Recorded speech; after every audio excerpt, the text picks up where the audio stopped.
다 함께 찬양하시겠습니다.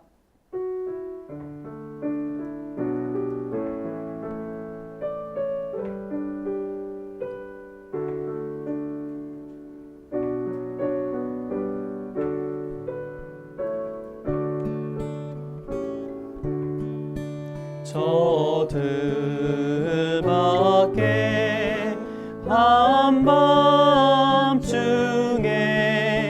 양틈에 자던 목자들 전사들이 전하여 준 주나신 소식 들었네. 노엘 노엘 노엘 노엘 이스라엘 왕이 나셨네. 저 동방에 박사들이 새아기 보고 절하고 그 보배여 다 열어서 세 가지 예물 드렸네. 노엘 노엘 노엘 노엘 이스라엘 왕이 나셨네.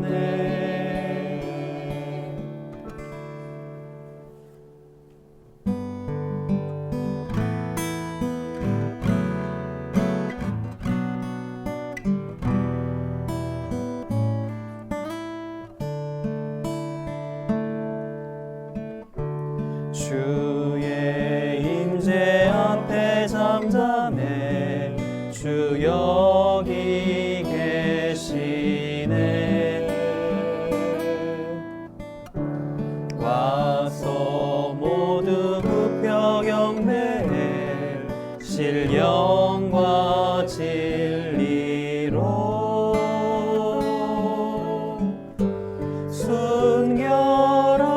순결하신 주님 거룩한 존전에 주의 임재 앞에 잠잠해. 주 여기 계시네. 주의 영광 앞에 잠잠해. 주의 빛 비치네.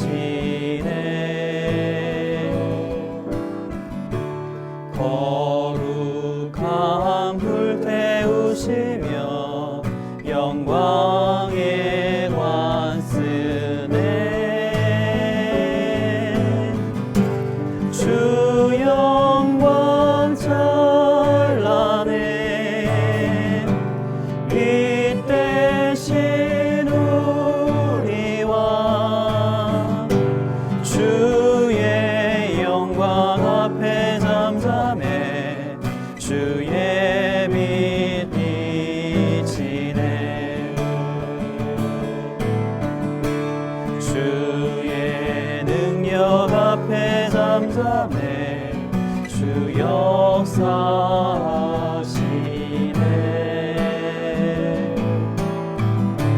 죄 사하고 치유하시는 놀라운 주네.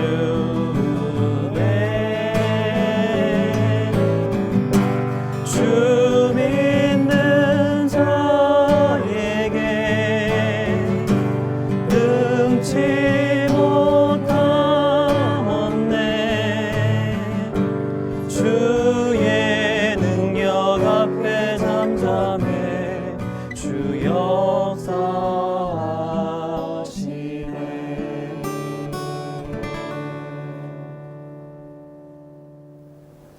수요사경회를 찾아주신 시청자 여러분, 벙커원 교우 여러분 반갑습니다. 이경은입니다. 안녕하세요. 네, 안녕하세요. 강미 목사님. 아유. 반갑습니다. 네, 안녕하세요. 원래 저 자리가 백미님 자리신데, 백미 장로님 자리신데 오늘 건강이 안 좋으셔서 못 오셔서 네네. 네, 강미 목사님께서 대신 와주셨습니다. 너무 감사합니다. 아닙니다. 네, 환영합니다. 우리 자주 보는 사이인데. 그러니까요. 저기 생명사랑교회 부목사님이십니다. 네, 목사도. 안녕하세요, 수도사님. 네, 반갑습니다. 반갑습니다. 목사님 안녕하세요. 네, 세명사랑교회 한문덕입니다. 네. 네.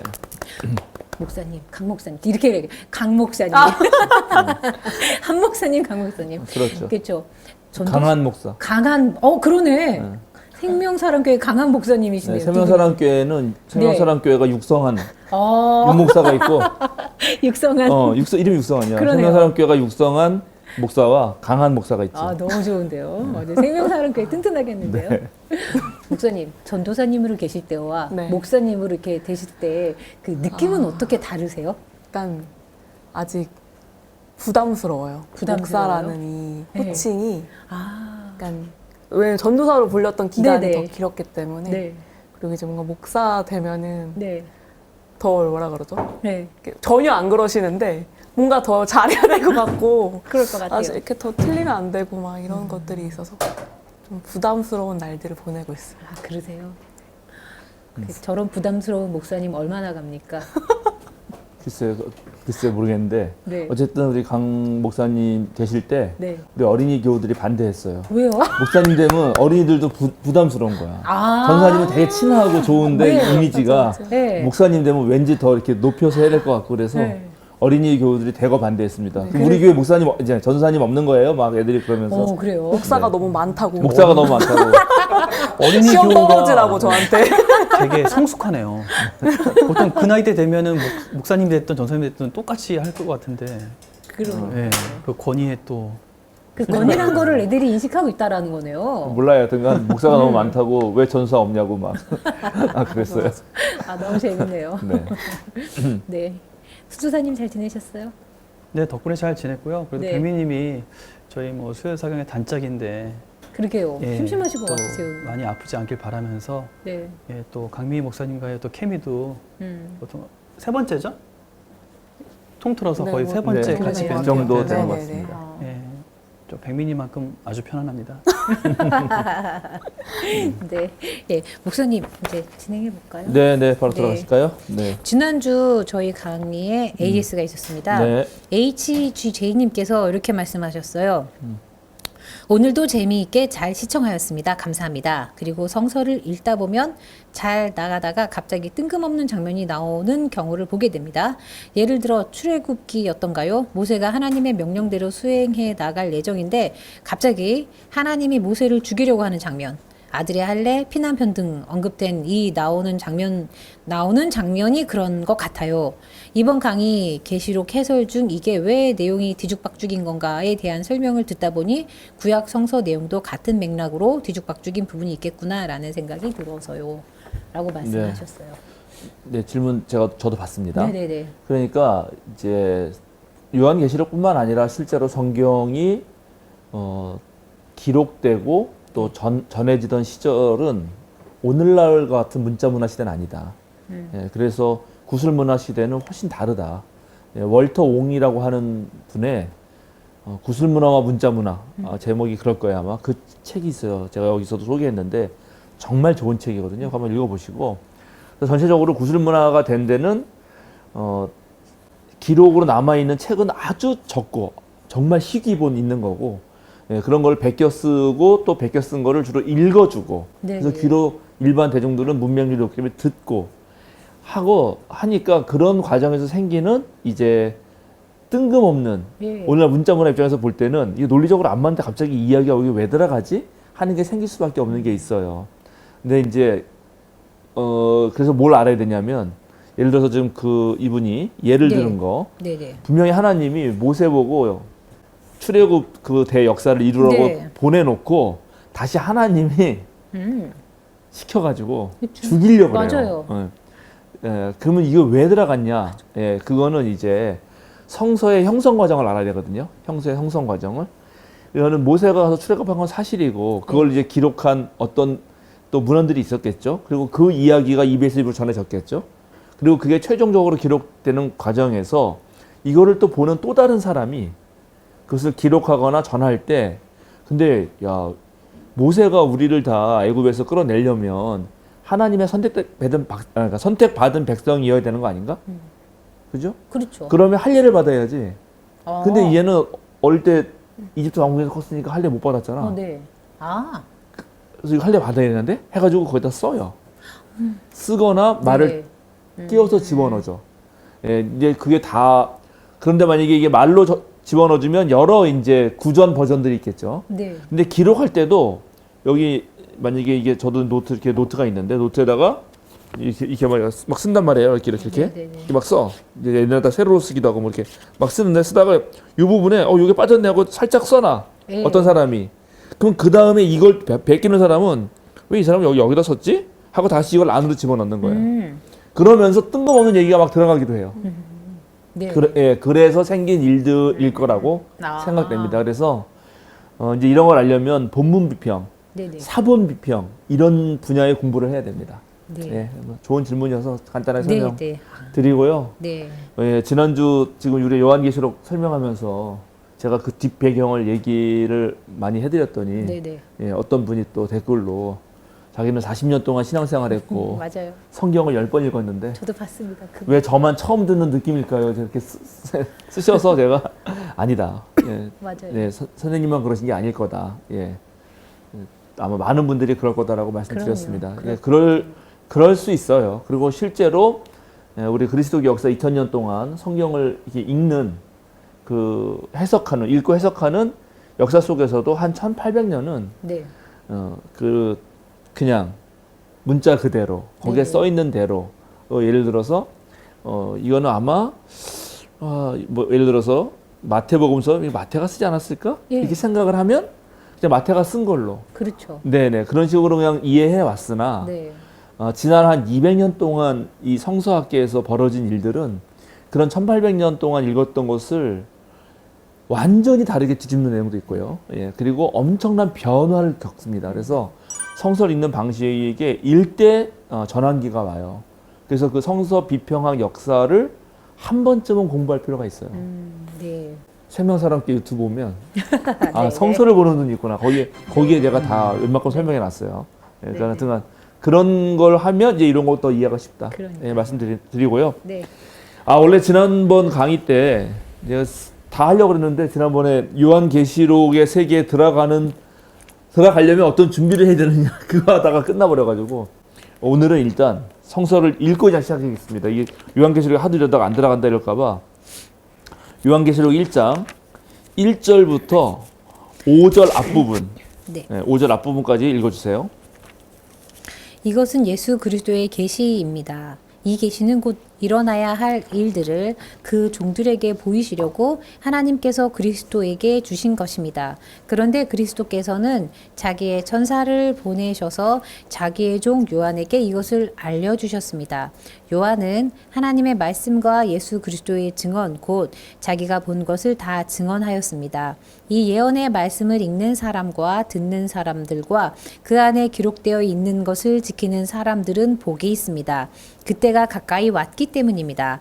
나 요한은 아시아에 있는 7 교회에 편지를 씁니다. 지금도 계시고 전에도 계셨고 또 앞으로 오실 분과 그의 보좌 앞에 있는 7 영과 또 신실한 증인이시요 죽은 사람들의 첫 열매이시요 땅 위의 왕들의 지배자이신 예수 그리스도께서 내려주시는 은혜와 평화가 여러분에게 있기를 빕니다. 네, 네네. 똑같이 좋습니다.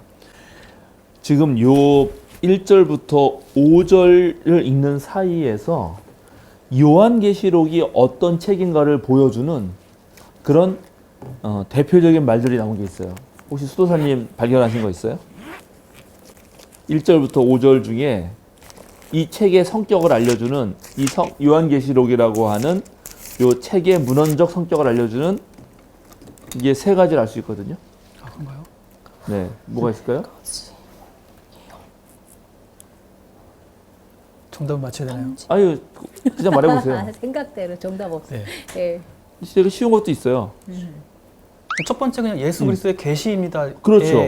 처음에 맞아요. 계시 나오잖아요. 계시. 네네. 그래서 계시록이라고 한 거죠. 아, 네. 그러면 이거는 사실은 예수 그리스도의 계시입니다 이렇게 돼 있으니까는 예수 계시록이라고 해야 되는 거 아닌가?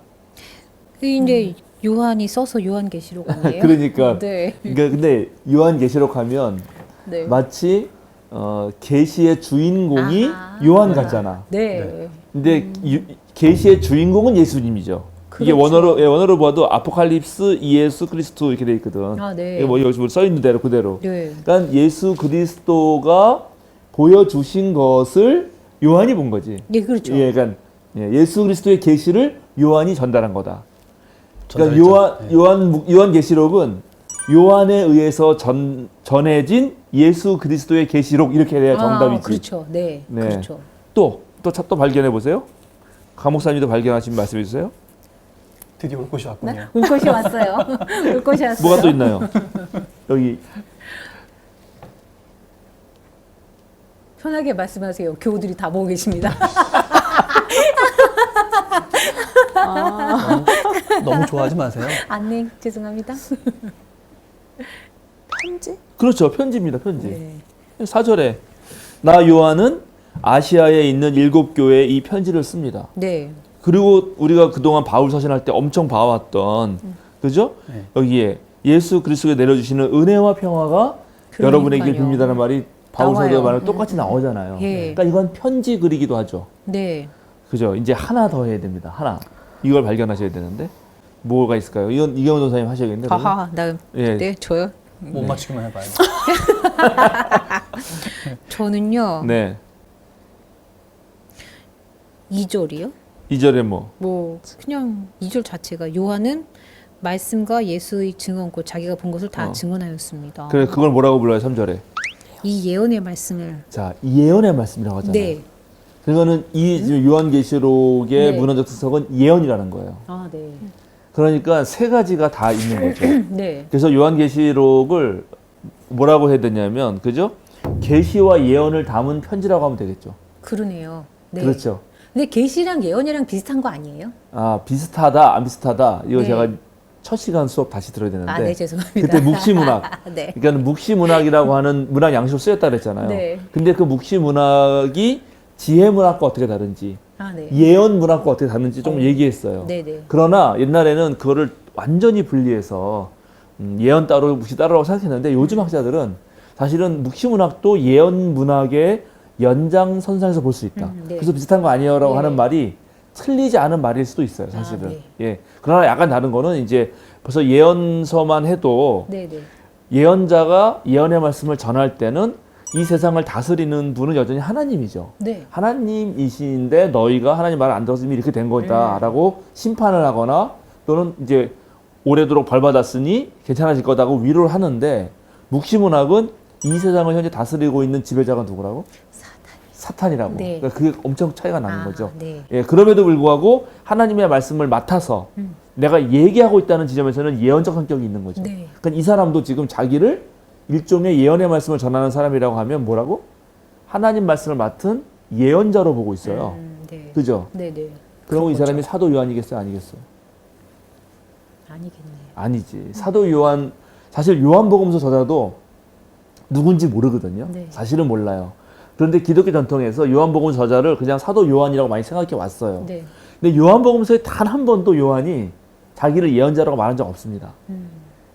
그러네요. 예, 예언의 말씀 전하지 아니죠. 않았어요. 네, 그러니까는 이게 그리고 이제 요한복음서의 그 문체와 이 요한계시록의 문체를 보면 이건 완전 단판이에요. 그러니까 절대로 동일인이 쓸 수 있다고 볼 수가 없어요. 네. 이제 이런 그 문헌 비평적 성격의 연구가 깊이 진행되면 진행될수록 요한복음서 저자와 요한계시록 저자는 다른 사람이다. 아. 예. 그리고 시대도 다르고 네. 모든 게 다르다는 걸 알거든요.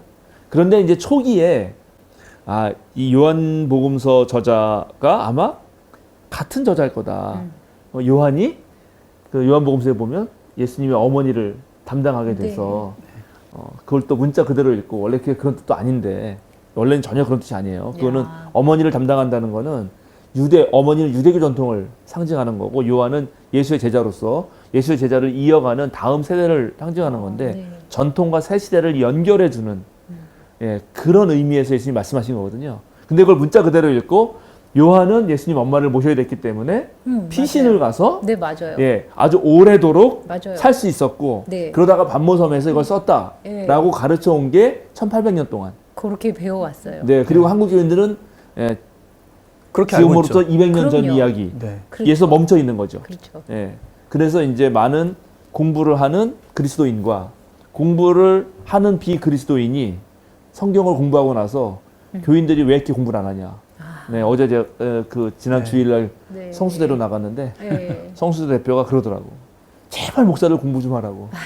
자기보다 더 모른다고 이제 막 그러시던데 그런 거예요. 네, 네. 그래서 이제 이 요한계시 저자도 일단 요한이 아닙니다. 근데 일단 이게 편지예요, 편지. 그럼 어디에 편지를 쓰죠? 교회죠, 교회. 교회 몇 개 교회죠? 이 목사님 방금 말씀하셨어요. 방금 네, 말씀하셨어요. 7교회죠. 7개죠, 네, 7개. 네. 일곱 개입니다. 예. 7개를 다 대답하진 않을게요. 여기 귀에 하나가 살짝 눈이 다행이다. 돌아가는 소리가 들려요. 이렇게. 네. 어떻게 세고 있어요 지금. 네, 네, 7교회 맞습니다. 그러니까 7교회가 다 소아시아 지방에 있는 교회에게 네. 편지를 쓰는 거예요. 네. 네, 에베소 교회로부터 시작해가지고 네. 쭉쭉쭉쭉 나와서 나중에 라오디게아 교회까지 네. 다 그 교회에 회람할 수 있는 글로 쓰는데 그 글을 바로 읽고 바로 알아듣는 걸로 쓰면 이게 지난번에 묵시문학적 특성상 지금 이 세상을 지배하고 있는 사탄, 벨리알 뭐 이런 네, 네. 벨리알에게 들통나서 전부 다 멸절될 위험이 있기 때문에 그거를 어떻게 쓴다? 묵시문학적 특성인 환상과 비유와 은유. 예, 그런 걸로 쓴다. 네네. 그리고 이거를 쓰는 것이 내가 그냥 막 쓰는 게 아니라 내가 하나님의 말씀을 맡은 자로서 쓴다라는 말 때문에 여기 예언의 말씀이라고 쓴 거란 말이죠. 네네. 예, 그럼 이걸 일단 이해하셔야 되는 거예요. 그럼 문제는 이제 구체적으로 도대체 이 교회들이 어떤 상황에 있었길래 네. 이 저자, 요한이라고 불리는 이 저자, 사도 요한과 동명이인이었던 네네. 예, 요한이라는 이름 많습니다. 그래서 세례자 요한도 있잖아요. 네네. 그죠? 경은도 많을 것 같은데. 경은 좀 있어. 미희 엄청 많죠. 네, 저제 윗세대 분들이 많더라고요. 네, 맞아요. 제 또래는 별로 없고. 맞아요. 제가 아는 목사님 김미 목사님도 있고 우리 노회 북노회 장로님이 강미 장로님이에요. 아, 그래요? 예, 둘이 막 헷갈리고 그래요. 우리. 어머. 목사 후보생들이. 이름이 완전 똑같네요. 어쨌든 그래서 그런 이 사람이 쓸 때 그 교회들의 상황을 생각하면서 쓰는 거란 말이죠. 정확하게 그럼 이 교회들의 상황을 알아야 이 편지를 읽을 수 있다. 예. 그리고 이제 여기 그 독특한 지난번에 묵시문학 얘기했지만 이 묵시 또는 계시라고 번역된 아포칼립스라는 단어가 있거든요. 아포칼립시스 헬라어로는 아포칼립시스라고 하는 그 단어가 뭔가 이거는 묵시라는 말이 참 좋은데 계시는 뭐예요? 계시 좀 받아보셨나? 수도사님? 수도사쯤은 받아야 되는데. 그렇죠. 받으려고 노력은 하고 있었는데 계시가 뭐예요, 근데? 계시가. 이게 받는다? 그 메시지를 받는다? 예, 그러니까 예. 하나님이 열어서 보여주신다는 거거든. 예. 예, 그래서 계시는 열어서 보여주시는 거니까 그럼 열기 전에는 어떻다? 안 보인다? 닫혀 있었다라는 뜻이고 네. 묵시도 마찬가지. 묵시의 묵자는 침묵할 때 묵자거든. 그러니까는 그동안 말되어지지 않았던 거 네. 예, 똑같은 거죠. 계시는 공간적 이미지고 묵시는 청각적 이미지인 거야. 말하지 않아서 듣지 못했던 즉 침묵되어 있었던 네. 것을 다시 들려준다. 볼 수 있도록 들려준다 이런 말이죠. 이제 네. 물론 시자는 보의 시자지만 그래서 신비한 베일을 벗긴다는 거거든. 그러니까 이거를 예수 그리스도의 계시라고 하는 거는 왜 이 시대가 이 모양인지, 이 시대에는 왜 이런 일이 벌어졌는지, 또 어떻게 우리가 행동해야 되는지 이걸 내가 예수 그리스도로부터 그걸 받았다. 그래서 그동안은 알려지지 않은 거를 내가 베일을 벗긴 다음에 여러분에게 알려주겠다. 라는 뜻입니다. 그럼 지금 이 시대에 대한 얘기인 거죠? 앞으로 시대보다는 이 시대의 얘기가 더 많은 거네요. 당연하죠. 그래서 제가 지난번에 그러니까요. 네. 지난번에 그 미래주의적 해석은 진짜 위험한 거다. 네. 우리는 수혜사경의 입장은 일단 그 시대 상황에서 벌어진 일들에 대하여 네. 신학적 해석을 하고 그런 동일한 역사적 패턴이 반복될 때 오늘날 그것을 견주어 보면 삶과 견주어 보면서 네네. 어떤 행동을 할 것인가를 봐야 된다라고 말했죠. 네. 근데 또 어떤 분은 오해하고 거기다가 왜 과거주의적 해석을 맞아요. 하냐면서 신천지 사람들 좋아하겠다고 썼어요. 맞아요. 이렇게 내가 댓글 달았어요. 댓글을 내가 달까 하다가 가만히 있었는데 또 다른 잘 아주 분이 또 달아줬어. 제가 보기에는 전혀 그렇지 않은데 왜 그러니까요. 어떻게 들으신 건가요? 그래서 이제 그렇더라고요. 학생들끼리 싸움이 붙은 거지. 그게 너무- 예, 약간. 네. 약간 뭐, 그러더라고요. 예, 그래서 그런 건 네. 아닙니다. 그러니까는 일단 시대 상황을 알아야 됩니다. 네. 그러면 뭘 드러내 주려고 했는가? 그거는 조금 이따 말씀드릴 거고 막판에. 네. 근데 일단은 상황을 알아야죠. 네. 자, 그래서 요한계시록의 수신자이들은 7교회가 처한 상황입니다. 그리고 요한계시록은 아무래도 90년대 이후로 넘어가는 게 확실해요. 그리고 90년대 이후로 넘어갔을 때 아마 로마를 다스렸던 지배자는 도미티아누스 황제일 네. 거라고 보여지고, 그 도미티아누스야말로 40년대의 칼리귤라와 50년대 후반부터 60년대까지의 그 네로 같이 포악한 정치를 했던 황제로 분류됩니다. 로마 정치사에서. 그래서 거기서 이제 박해가 심한 거죠. 예. 그런데 이제 문제는 왜 박해가 심했냐 하는 건데, 로마가 워낙 크잖아요. 나라가 커지면 교회도 마찬가지예요. 우리 교회는 작거든요. 우리 교회는 예배드리는 인원이 한 지금 50명 정도 돼요. 예, 그러니까는 모여서 이렇게 되게 편하게 이런저런 얘기하고 담임 목사 만나는 걸 되게 쉽게 알죠. 좋은 거 아니에요? 그러니까 그런데 예를 들어서 10,000명 정도 모이는 교회 가잖아요. 어렵죠. 목사님은 하는 그러면은 거죠. 담임 목사 만나기 어려워요. 그럼요. 그리고 그 정도 되는 교회를 운영하려면 네. 부목사가 한 50명은 돼야 되거든. 그럼. 아무리 못해도. 네. 그러면 그리고 장로님들도 한 100명 되고 막 이래요. 맞아. 그러면 벌써 거기가 하나의 교회야. 그리고 거기를 다스릴 때 조직적이 돼야 되고 상당히 경영 마인드가 들어가야 되고, 그다음에 어떤 지배 하이어라키, 네, 네, 지배 네. 구조가 있어야 되는 네. 거예요. 그러니까 로마가 커지면 커질수록 강력한 힘과 조직이 필요하겠죠. 그 강력한 힘의 중심에 누가 있냐면 황제가 있는 거예요, 결국은. 근데 지난번에도 그런 말했지만 황제와, 근데 로마는 그 황제를 세우려면 그 황제 밑에 있는 관료들을 뽑아가지고 잘 배치를 해야 되는데, 조선시대는 어떻게 했어요? 과거를 쳐가지고 네네. 그 관료를 뽑았잖아요, 인재를. 근데 그런 체제가 없으니까 이게 전부 뭐다? 인맥으로 연결됐다. 계속 얘기한 패트론 클라이언트, 네네네. 요 관계로 연결되면서 정치가 이루어진 겁니다. 아, 네. 그러면서 이 또 황제의 권력을 높이기 위해서 이제 황제를 신으로 받들어요. 신격화하는 거야. 황제 숭배. 이걸 황제 숭배라고 하고, 이제 신이 되면 어떻게 해? 신에 대한 제의, 네. 신에 대한 제사를 지내야 될 거 아니에요. 그래서 황제 제의가 발달합니다.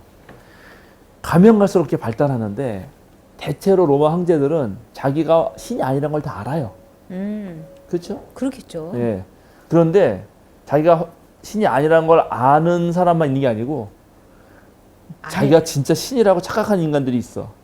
보통 그런 인간들이 이제 되게 문제죠. 그죠? 그게 아까 말한 칼리귤라. 네네. 그 다음에, 예. 네로, 말년의 네로. 지가 신이니까 자기의 그 신은 뭐든지 할 수 있고, 그렇죠. 예, 신의 쾌락을 위해서 모든 것이 허용된다. 로마에 한번 불을 질러보고 좋다고 그런 거고. 그래놓고 이제 좀 정치적으로 위협이 되니까 네. 그 기독교인들이 한 거라고 하고 엄청 잡아 죽이고. 그 바울이라는 영화가 있습니다. 네. 거기 보면 그리스도인들을 십자가에 달고 그 육체에 불을 붙여서 가로등으로 쓰는 장면이 나와요. 이제 그런 식으로 박해를 했던 사람이 네로죠. 그래서 지난번에 666이 왜 네론 네. 카이사르가 되는지를 말씀드렸던 거죠. 네네. 그런데 그런 비슷한 시기에 이제 뒷날에 그런 걸 떠올리게 하는 인간이 있었으니 그게 바로 도미티아누스다. 네. 그래서 그때 이 사람들이 박해를 받습니다. 박해를 받는 걸 좀 한번 읽어봐야겠어요. 자, 요한계시록 2장 10절 읽어주실까요? 너는 장차 받을 고난을 두려워하지 말라. 볼지어다 먹이가 장차 너희 가운데서 몇 사람을 오게 던져 시험을 받게 하리니 너희가 10일 동안 환난을 받으리라. 내가 죽도록 충성하라. 그리하면 내가 생명의 관을 내게 주리라. 예. 지금 이게 서머나 교회에 보내는 편지 중에 하나인데, 그죠? 네. 정차 받을 고난을 두려워하지 말아라. 악마가 너희를 시험에 넘어뜨리려고 너희 가운데 몇 사람을 감옥에다 집어넣는다. 열흘 동안 환난 당한다. 이거는 실제로 벌어진 일이겠죠. 아. 그렇겠죠. 예, 벌어진 일을 뒤에 사후 예언이라는 양식으로 쓴 네, 겁니다. 네, 네. 실제로 서머나 교회에 아마 이런 일이 벌어진 것으로 보여지는 거죠. 네. 예, 감옥에 집어넣고 환란 당하고 그럼 다 두려움에 떠는데 두려지 말라고 말하는 겁니다. 네. 버가모 교회도 비슷한 말이 있어요. 13절. 나는 네가 어디에 거주하는지를 알고 있다. 그곳은 사탄의 왕자가 있는 곳이다. 그렇지만 너는 내 이름을 굳게 붙잡고 또 내 신실한 증인인 안디바가 너희 곁 곧 사탄이 살고 있는 그곳에서 죽임을 당할 때에도 나를 믿는 믿음을 저버리지 않았다. 네. 사탄의 왕자가 서 있는 것. 이제 이런 것들이 전부 다 네. 뭐겠어요? 당연히 로마 황제를 그러겠네요. 신격화해서 신으로 세워놓고 거기에 절하고. 근데 거기서 사람들이 이제 이 박해받고 죽어간 거죠. 그 얘기입니다. 6장 10절. 그들은 큰 소리로 부르짖었습니다. 거룩하시고 참되신 지배자님, 우리가 얼마나 더 오래 기다려야 지배자님께서 땅 위에 사는 자들을 심판하시오. 우리가 흘린 피의 원한을 풀어주시겠습니까? 예, 이제 요한계시록에 신기한 게 나중에 오실 어린 양. 어린 양은 네. 순결하고 착하고 이런데 그 어린 양이 지배자로 등장한다는 게 좀 네, 특이한데 어쨌든 그렇게 부르지만 그분에게 원하는 게 뭐예요? 그죠? 땅 위에 사는 자들을 심판해서 우리가 흘린 이 피의 원한을 풀어달라. 네. 이런 말들이 박해의 상황을 아주 너무 노골적으로 말씀드리고 있죠. 네. 자, 17장 3절에서 6절. 되게 많은데 몇 가지만 찾아보는 거예요. 17장 3절에서 6절 읽어주실래요? 그리고 그 천사는 성령으로 나를 휩싸서 빈들로 데리고 갔습니다. 나는 한 여자가 빨간 짐승을 타고 앉아 있는 것을 보았는데 그 짐승은 하나님을 모독하는 이름들로 가득하였고 머리 7과 뿔 10개가 달려 있었습니다. 이 여자는 자주색과 빨간색 옷을 입고 금과 보석과 진주로 꾸미고 손에는 금잔을 들고 있었는데 그 속에는 가증한 것들과 자기 음행의 더러운 것들이 가득하였습니다. 그리고 이마에는 땅의 음녀들과 가증한 것들의 어미 큰 바빌론이라는 비밀의 이름이 적혀 있었습니다. 그리고 나는 그 여자가 성도들의 피와 예수의 증인들의 피에 취하여 있는 것을 보았습니다. 네, 거기까지. 자, 이게 누굴까요? 이 여자. 그러게요. 예, 이제 이런 것들 통해서 우리가 소아시아 지방에 있는 그 교회들이 뭘 당했는지를 유추할 수 있는데요. 바로 소아시아 지방에는 이 소아시아의 대지의 풍성함을 가져둔 여신이 있었어요. 그 여신이 키벨레라고 하는 여신이에요. 네. 그리고 이 여신은 동시에 사자를 타고 다니는 그러면서 남을 정복해가지고 무찌르는 군사의 여신이기도 합니다. 이 키벨레 여신 신화와 로마 황제 숭배가 결합을 하는 거죠. 아시겠어요? 네. 그러면 그 여신이 그렇죠. 여신과 로마 황제가 이게 거의 같이 이렇게 연합을 해서 그렇죠. 동시되는 그런 같이 결합을 해가지고 거예요. 네. 거기를 다스리고 복을 준다 그러고 네. 또 거역하는 놈은 가서 분면하고 네네. 그리고 이 키벨레 여신을 섬기는 그런 모든 죄인은 황소를 잡아서 그 자기 몸에 바르거나 흰 옷을 적셔요. 그래서 빨개 피로 아이고. 예 그런 상징을 써요. 네. 예 그러니까는 그런 거 여기 보면 그래서 어디 그게 나오죠. 있어요. 자주색과 빨간색 옷을 입고 네. 응? 4절에 이 자주색과 빨간색 옷이 그 빨간 색깔이 그 색깔이 그런 색이야. 피에 묻은 예, 색깔이요? 그 황소의 피에. 그래서 네. 나중에 제가 또 이제 읽으면 나오는데 그럼 이런 상황들이었다는 거죠. 그래서 이제 소아시아 지방에 모든 신전들이 생기는 거고 그 신전에는 로마 황제 숭배와 이런 그 원래 거기서 토속 신앙들이 다 결합해가지고 신들로 가득합니다. 네. 그리고 그 신전을 중심으로 이제 모든 정치, 경제, 네네. 종교, 문화적으로 돌아가는 거예요. 네. 자, 정치는 아까 뭐라 했어요? 정치는 관료제가 없으니까 연결고리로. 네네. 경제는 어떻게 합니까? 경제는 로마가 침략을 해. 네. 그리고 약탈을 해와 일단은. 예. 그래놓고 겉으로는 이제 하는 짓은 약탈을 다 해오는 건데 겉으로는 내가 너희는 미개하고 미개한 족속이니까 야만인이니까 내가 그리스 문화를 전해준다. 그거 전해주는 대가로 여기다 내가 도시도 지어주고 너 이제 그리스 말도 좀 쓰고 뭐 이제 나중에 이제 로마 말이죠 원래 이제 그런 말도 좀 알려주고 그러니까 너희는 우리한테 세금을 바쳐라. 네. 또 너희가 다른 이방 민족들이 너희 침략 못하게 우리가 보호해 주마. 군사를 제공해 주마. 이러면 사실은 점령한 건데 그 마치 군사를 제공해 주는 것처럼 네. 우리나라에 미군이 들어가는 거 똑같은 겁니다. 예, 그렇게 해놓고 네. 세금을 걷어가죠. 예, 그리고 뭉탱이 지역별로. 그럼 이제 거기에 빌붙어서 세금 걷어가지고 이만큼만 채우면 되니까 그 채우는 것만 딱 보내고 나머지가 싹 먹었던 게 세리들. 네. 뭐 이렇게 되는 거죠. 네, 예, 그리고 예루살렘 가면 제사장들. 네. 그런 분들이 그렇게 했어요. 예, 예루살렘이 은행이었거든. 그거 했죠. 종교 문화는 아까 뭐라 그랬어요? 황소 잡아가지고 피 뿌리고. 네, 네. 그 다음에 로마에서는 이제 그런 민중들에게 문화적으로는 빵과 서커스라고 유명한 빵 주고, 그 다음에 검투사들 해가지고 막 칼싸움하고 막 그 짐승들과 싸우는 거 이런 거 보여주면 확 로마인들 열광하고 네. 또 서커스 하면 열광하고 이런 방식으로 이 세상을 돌렸던 거죠. 그런데 이런 로마 세상에서 황제가 자신을 신으로 아는 순간 어떻게 되겠어? 이제 자기를 숭배하지 않는 인간들은 박해를 하겠죠.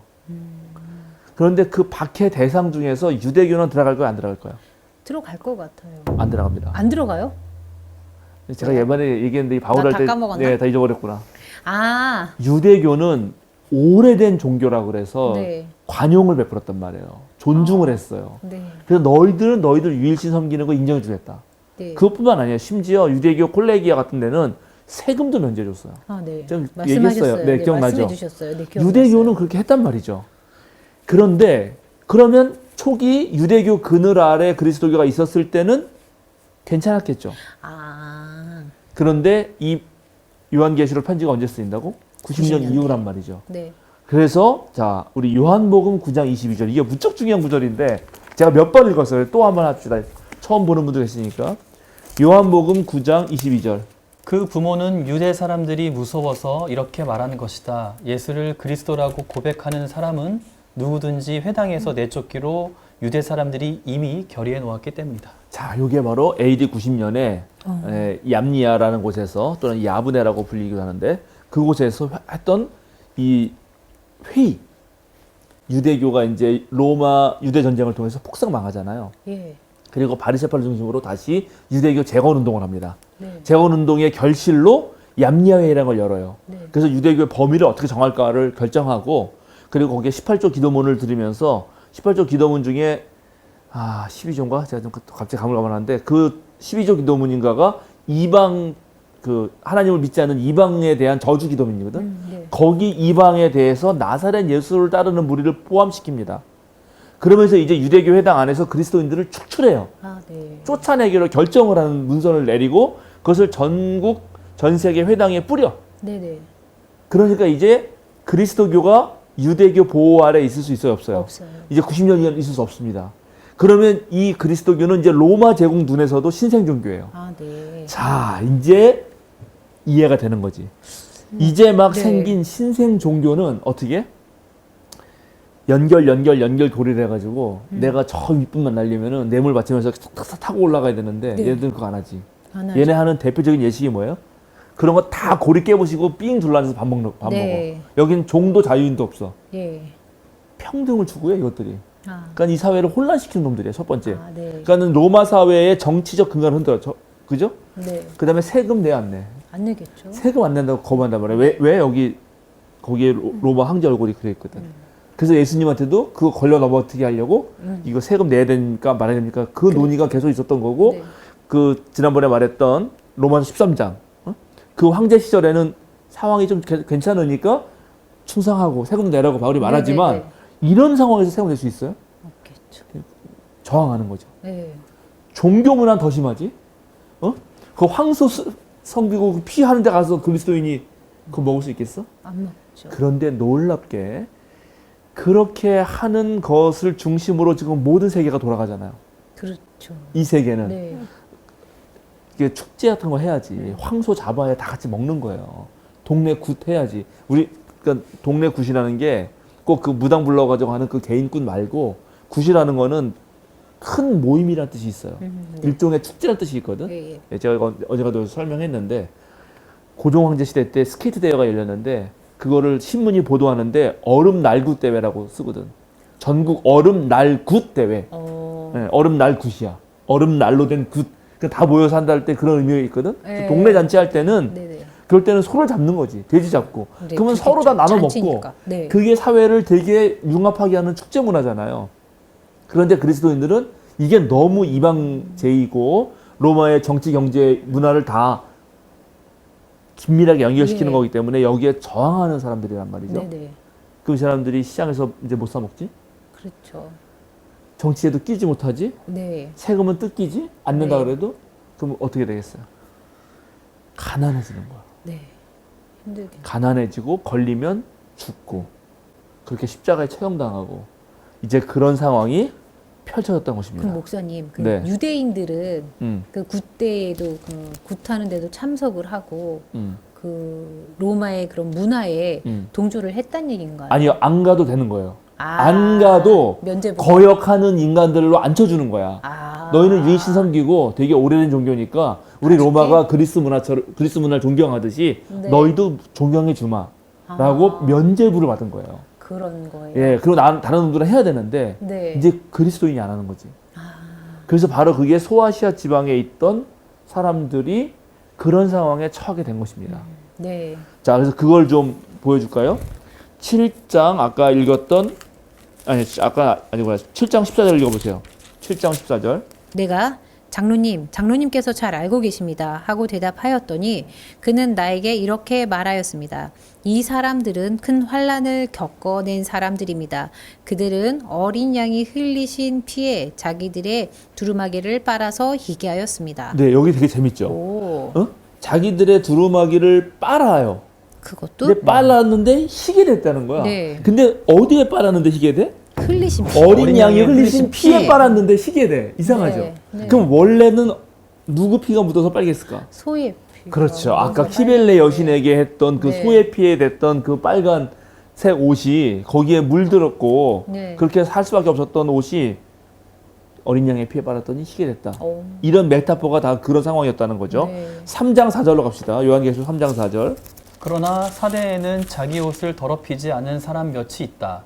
그들은 흰 옷을 입고 나와 함께 다닐 것인데 그들은 그럴 자격이 있기 때문이다. 자, 여기 자기 옷을 더럽히지 않은 이게 바로 그 황소 제2에 참석하지 않고 아, 네. 예, 다 죽임 당했겠지만 네. 네, 그렇죠. 이런 상황 속에서, 이런 박해 속에서 가난해지고 박해받고 죽임 당하는 상황 속에서 요한계시록은 쓰는 거다. 그러니까는 그래도 끝까지 그 황소제에 물들지 말고 흰옷을 지켜야 되고 설사 물들었다 하더라도 어린 양의 피에 씻어서 다시 깨끗해야 돼야 되고 어휴. 이렇게 되는 거죠. 그러면 그래서 이제 아까 계시를 보여줬다 그랬잖아요. 네네. 계시. 그럼 계시를 통해서 뭘 얘기해주고 싶냐? 비록 그런 상황이지만 첫 번째, 네. 여전히 사탄이 통치하는 게 아니다. 하나님이 궁극적으로 통치하실 거다. 네. 그러니까 지금의 어떤 뭐라 해야 되나? 지금의 환란 이거에 너무 주눅들지 마라. 그리고 이제 예수께서 오시는데 예수 그리스도 계시니까 예수께서 결국 하나님과 함께 이 세상을 온전하게 만들 거다. 그거를 내가 이제 보여줄 거다. 뭐 이런 거고요.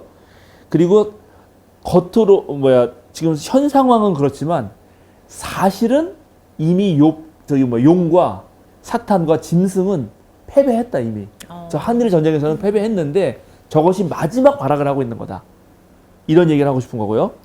그리고 예언자들이 늘 언젠가 세상의 종말이 올 거다.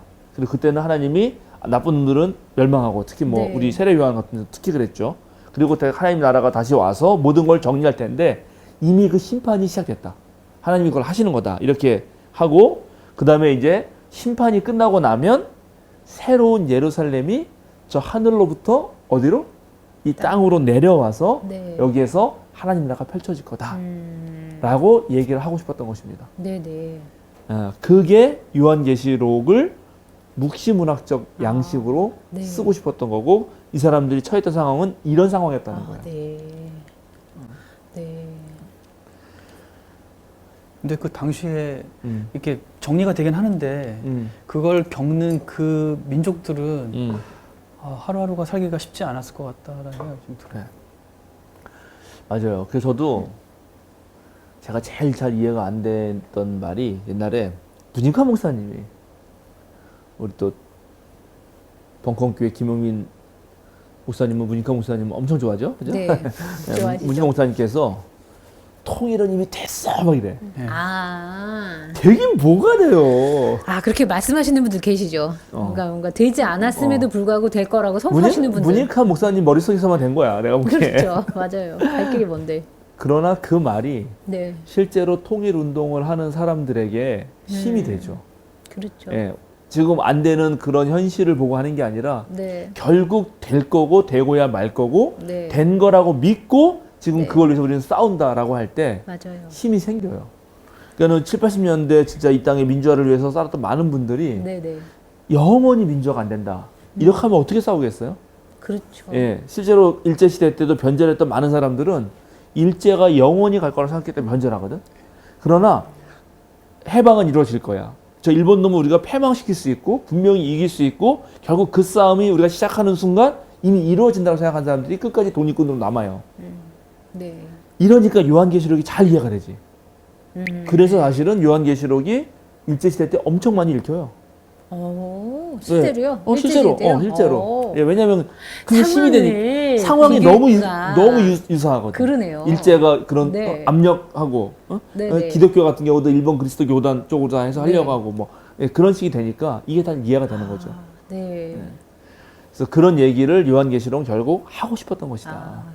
네. 이렇게 네. 이제 큰 틀에서 요한계시록이라는 문헌이 어떤 것인지 네네. 요한계시록에 나왔을 때 그 소아시아 지방의 황제 숭배와 그 네. 키벨레 여신 숭배와 이런 것들이 어떻게 작동하고 있었는지 그 상황에서 로마 유대 전쟁 이후 유대교에 축출된 그 사회적으로 왕따당하고 있는 그리스도인들의 얼마나 박해가 심했을지 그걸 생각해 볼 수 있는 거죠.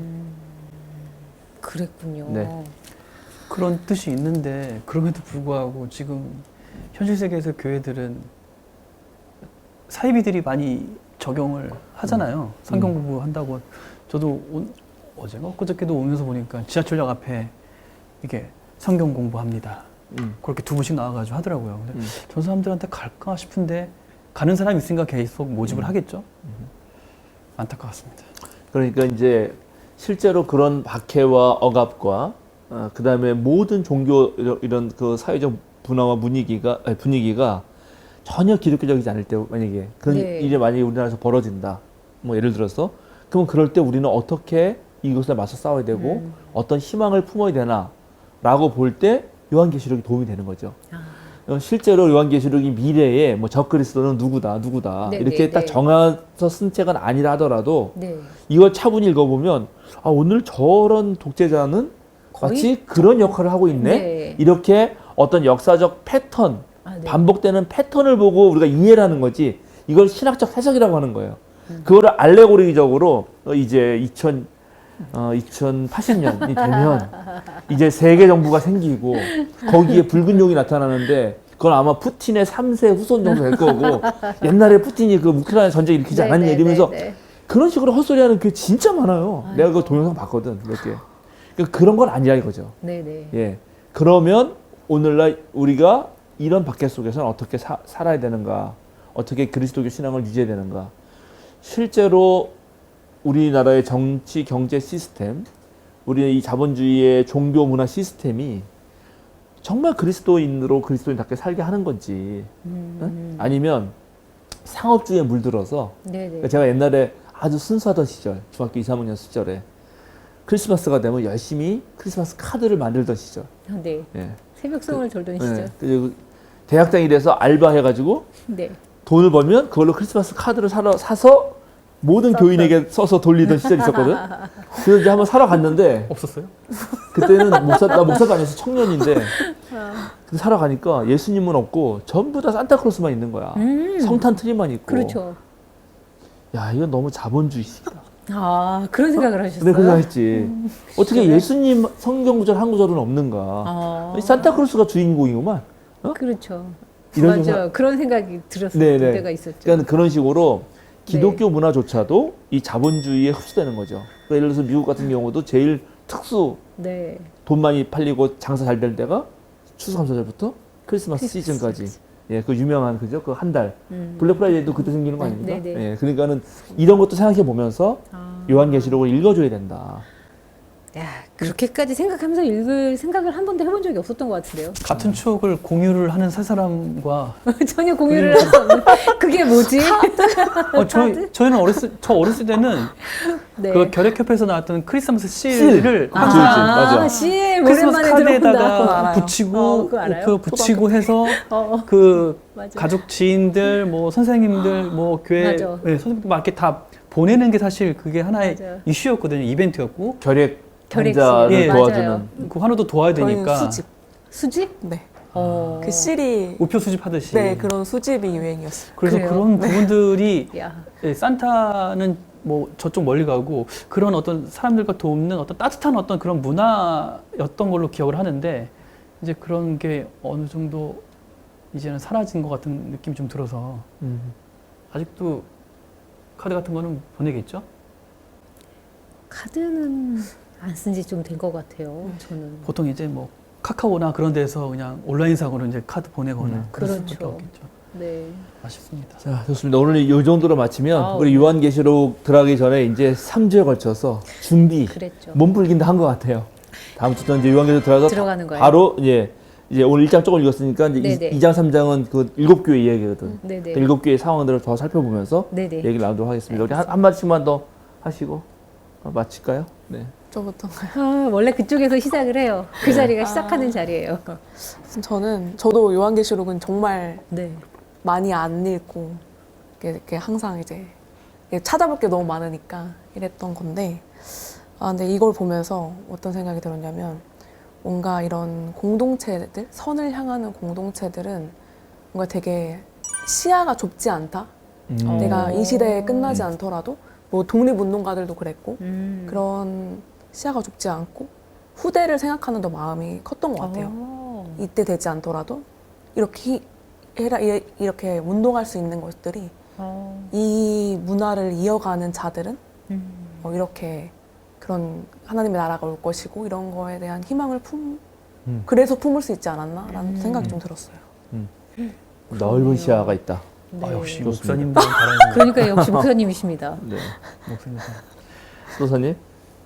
이 요한계시록이라는 그 얘기가 딱 떠올랐을 때 보통 긍정적인 생각보다는 좀 부정적이고 왜냐면 그때 처음에 막 목사님께 말씀하셨잖아요. 이렇게 요한계시록 어떤 거냐라고 물어봤을 때 이거는 좀 뭔가 이렇게 우리 성도들의 삶을 옥죄고 약간 부정적인 듯한 느낌으로 받아들였는데 지금 바로 들어가진 않았지만 요 세 번의 어떤 그 앞에 맛보기를 통해서 요한계시록은 우리들 가운데 희망의 메시지로 좀 봐야 되지 않을까라는 생각을 좀 하게 됐습니다. 네. 네. 변호사님? 저는 요한계시록이 미래적인 건 아닌 건 알았는데 왜 썼는지 좀 애매했거든요. 네. 왜 이런 표현들을 써서 왜 붉은 영이 나타나고 여인이 나타나고 이걸 왜 썼을까라는 생각을 되게 많이 했었는데 오늘 그 부분이 좀 해결된 것 같아요. 네. 네. 좋습니다. 그래서 이제 요한계시록을 신학적으로 들어가고 성경을 막 읽어보면 너무 많은 환상과 비유와 아까 말한 그런 상징들 네. 때문에 사실 독해하기가 어려워요. 그리고 그런 대강의 그림조차도 잘 안 그려지거든요. 그러니까 대다수가 잘 안 읽어요. 아까 강호사님도 안 읽었다고 고백하잖아요. 예, 근데 이제 그걸 안 읽고 그리스도인들이 그러니까 상식적인 사람들은 안 읽어요. 네. 그러니까 안 읽은 틈을 타가지고 이단과 사이비가 그거를 자기 멋대로 해석하면서 약간 삶의 공경에 빠진 사람들을 하나님이 너 그렇게 공경받는다 이유가 있다. 성경 보면 이거 공경에서 분명히 해결될 수 있다. 네. 그러면서 이제 터널로 놓아진 상황 속에서 출구를 보여주면서 우리에 소속되게끔 하고 그러면서 이제 싹 한 6개월 동안 잘해주고 이렇게 해가지고 쇠뇌시킨 다음에 네. 그 다음에 너 14만 4천원에 들어야 되니까 이제 빨리 전도해 와라. 뭐 맞아요. 이런 식으로 시켜가지고 종교 중독 가스라이팅을 하는 거죠. 네. 예. 그래서 그런 기본을 알아야 되는데 제가 그런 기본을 알기 위해서 좋은 만화책이 있어요. 김민석 씨인가? 그 마가복음 뒷조사, 마태복음 뒷조사, 그 맨날 뒷조사 시리즈로 만화 그리는 되게 만화책 재밌는 있어요. 예, 글이 있는데 그게 요한계시록 뒷조사도 있거든요. 만화책. 만화책이에요. 그러니까 만화책이니까 그거 정말 마음 먹고 앉아서 이렇게 한 시간이면 읽을 수 있어. 네. 정말 잘 썼어. 그래요. 네, 괜찮은 책이에요. 그러니까는 그 책을 한번 읽어보시면 네네. 그러니까 그 만화책을 쓰기 위해서 그 모든 작가도 그 참고 문헌들을 읽잖아요. 네네. 참고 문헌도 좋은 참고 문헌을 읽고 잘 썼어요. 그래서 그걸 읽어보시면 이렇게 이해하는 게 그나마 합리적이겠다. 네. 예, 라고 이해할 수 있습니다. 그 네. 책 하나 더 소개하고 이제 뭐 마치죠. 네. 그래서 다음 주부터는 이제 본격적으로 요한계시록 성서 안으로 들어가서 본격적으로? 읽어가면서 네, 많은 좀, 질문들이 있을 것 같습니다. 해보겠습니다. 네, 감사합니다. 기도하고 마치겠습니다. 주님 감사합니다. 요한계시록이 워낙 고대 문헌이고 또 다양한 상징과 환상과 그런 걸로 쓰여졌기 때문에 우리가 오늘날 이해하기 쉽지는 않지만, 그러나 그렇게 말할 수밖에 없었던 상황들을 이해하고 또 그들이 엄청난 박해 속에서도 그리스도인으로서 정말 정의와 평화와 사랑의 연대를 추구하는 그 하나님의 뜻을 이루기 위해서 어떻게 견뎌냈고 그 신앙을 굳건하게 지켰는지 배우는 시간들 되게 하시고, 이걸 이용해서 종교적 욕망을 채우거나 자기 유익을 추구하려는 많은 잘못된 그런 데서 벗어나서 우리가 참된 신앙, 굳건한 신앙, 박해에도 굴하지 않는 신앙을 갖는 데 도움이 되는 그런 시간이 되시게 하여 주시옵소서. 주님께서 언제나 함께 해 주실 줄로 믿습니다. 감사드리며 예수님의 이름으로 기도드립니다. 아멘. 아멘.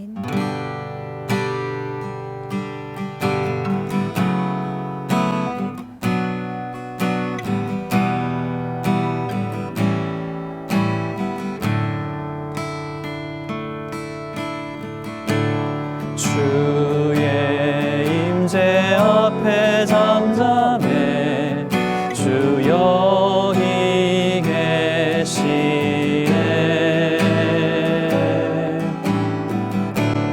와서 모두 굽혀 경배해 신령과 진리로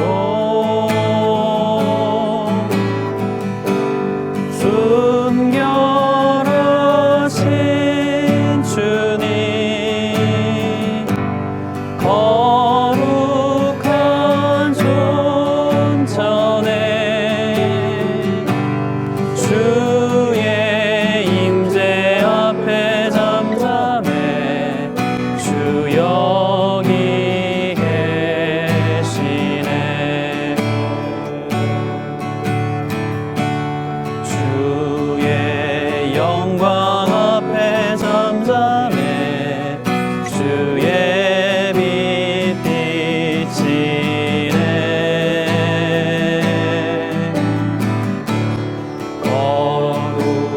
거룩한 불 태우시며 영광